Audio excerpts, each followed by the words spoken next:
دوستانو سلامونه هیله ده روغ جوړ خوشحاله او سوکاله به یاست. خوست کې ډېره سخته ګرمي وه. تاسو ته معلومات کېږي د خوست ګرمۍ سیزلي وو.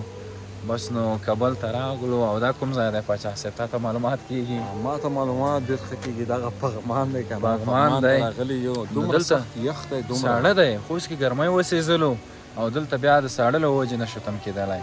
مازدیګر مهال دی او فکر کوم ماښام ته هم وخت نږدې کېدونکی دی که نه. دلته باران هم شوی دی او موسم ډېر سخت جوړ دی. هسم یخ وي خو چې باران هم وشي که نه نو بیا ژمی ونه جوړ شي. بیخي ژمی ترې جوړ شوی دی. نو اوس لکه چې بیا مو د خوسته ارمان یې راباندې وکړ، نه د ساړیو او نه د ګرمۍ. اوس موږ وایو چې سمه بخرۍ ته ناست وای. والا خوند یې وکړو ډېر زیات. دلته راغلو نو د یو چکر لپاره داسې ارام ارام به لاړ شو. د اوبه هم بهیږي. دا ونې وګوره پاچا صاحب، د غرونه بیخي ښکلی منظر جوړ شوی دی. وای وطن د سرو ګلونو باغ دی، د مسافرو پکې نشته نصیبونه. تا ته کومه ټپه نه ده یاد؟ وای جانان خپل وطن ته راشه، تا په پردي وطن کې څه لیدلي دي؟ هی نو دلته د وطن ښکلاګانې مې چې ولیدې پاچا صاحب، دا منظرې مې ولیدې، دغه ښایستونه مې ولیدل او دغه ښکلاګانې، دا رنګینۍ، دا ښکلې آب و هوا، دا د اوبو بهېدل، شڼهار، ځان ته خوند لري، ځان ته موسیقیت لري. د شهین صاحب بیتونه ما ته رایاد شول چې زر په یوه پښه ولاړ، سلامه د وطن خاورې، لا هم تیښته نه وهې له کامه د وطن خاورې. او ما ته دې دا خړې کوڅې خویندې د کعبې ښکاري، ما ته محترمه یې له شامه د وطن خاورې. او یو به دې غېږې ته راځي، د خلاصېدو نه دي، څنګه یې پردو ته کړې لیلامه د وطن خاورې. او بل بیت هم پکې دی چې هیر شو لکه چې که نه؟ هیر شو مانه. بس نو شهین صاحب د ژوندی وي، دی بیخي ډېر عالي غزل لیکلی دی. د وطن د وطن پرستی احساس پکې دی او د وطن سره د مینې هغه وروستي حد ته پکې رسېدلی دی. زما ډېر زیات خوښېږي. د جاوید شاه درمن بیتونه رایاد شو چې تا ته په لفظونو کې غم څنګ بیانوي سړی، تا پسې خفه نه مړه، تا پسې خمري سړی، او تا پسې به تېر شي زاهدان د ایمانونو نه، تا پسې خو نیم لمونځ کې سلام راګرځوي سړی.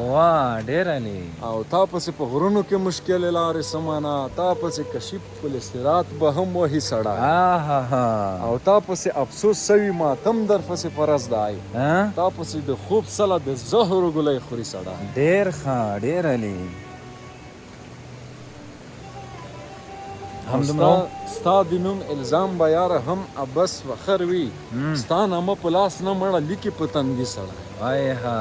او تا پسې درمانه ثوابۍ په یو قدم کې ده، تا پسې خو یاره هندوستان ته هم راځي سړی. ډېر عالي، ډېر زبردست. د هندوستان مسافر راغلل، د هدیرې لالی نږدې دی نه راځي نه، او که ځانان سل ودونه وکړي د کوټې منځ کې ستنه زه ویلوړی یم. دا ورته پچای دغه غرفې جوړې شوي دي که نه؟ سختې مزېدارې دي. ډېره لرې دغه فضا وګوره، د اوبه وګورئ. زبردست موسم دی. دا اوبه وګورئ.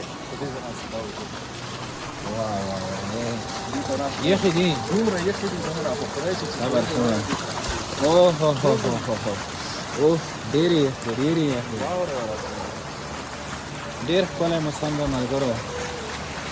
زموږ سړه به څنګه نه شي، ته دې ته وګوره. داسې خو اول چې زه چې اول خبر شوی ځان سره مې شاید کمبله راوړې وه، جمپر. ملګرو دغه ځای هم په تاسې باندې وینم. دا پل کې وګوره، دا ډېر زبردست. دې باندې ته یو ځلې ورته لاړ شه. ملګرو لرګین پل دی، تاسې وګورئ څومره ښکلی او څومره ښایسته معلومېږي. دې کې ځان ته خوند دی پاچا که نه؟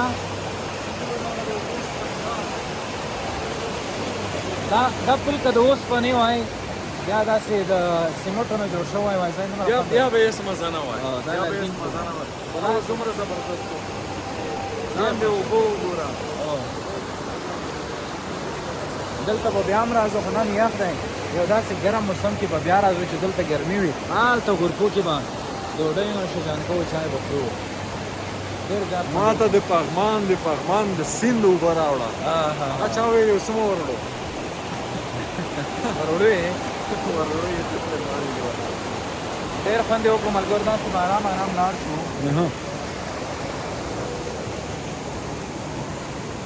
باچا خوست ته کله ځو خوست ته یاره که دغه رقم ته سړک وي که نه شاید زر لاړ شو دوستانو بس دا ویډیو تاسې په ډېر څه ومنئ خوند یې وکړو له تاسو سره مو یو ولاګ غوندې ویډیو شریکه کړه هیله ده چې خوند مو اخیستی وي تر بیا ښې شي وي ښه وختونه د خدای په امان